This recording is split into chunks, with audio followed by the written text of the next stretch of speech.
can we ask you to please move along the cabin now and take any available seats as quickly as possible. When you imagine traveling through Europe, it may seem effortless and glamorous, but Ryanair customers know this is not the case.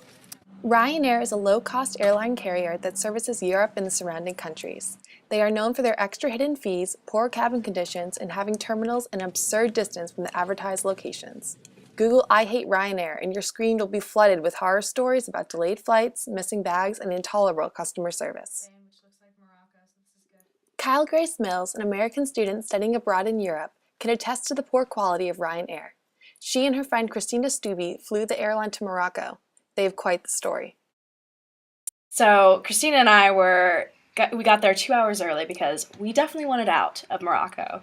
And we just sat there, enjoyed our food, and when we went up to the line to go into security, they said that we needed a stamp on our passport. Well, we went over to the area where we were supposed to get a stamp on our passport, and it was 2 minutes after the time we were supposed to be there, and there was nobody there. We went back to them, and they told us, well, then you're not getting in. And so it was 40 minutes before our actual flight was going to be there, and we spent 40 minutes begging in Christina in Spanish, me in English, for them to please come in and stamp our passports so we could go through security and make it on the plane. 40 minutes came and went, and they did not let us on the plane. So why do people continue to endure the conditions and travel on Ryanair flights? One word: money.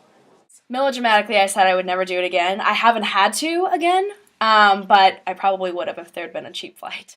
Since their trauma, the girls have continued to plan trips, but Ryanair has definitely left its mark. I've always been really wary now. I have to go to the airport really early, and I have to get in that line to get the passport stamped and the ticket stamped very early, and I'm high-stressed about it. It's definitely changed my experience.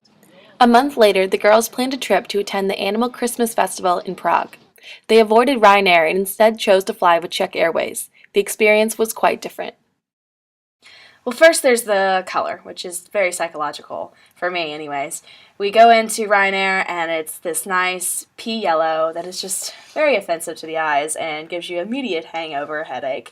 And then when you go into Czech Air, it's this lovely red. You actually have these little pads you can reach into and read their magazine because Ryanair doesn't have a magazine. Going on from there, they have these cool little check us out pun things that hang over the chairs, which is always exciting because I'm a writer. I appreciate puns.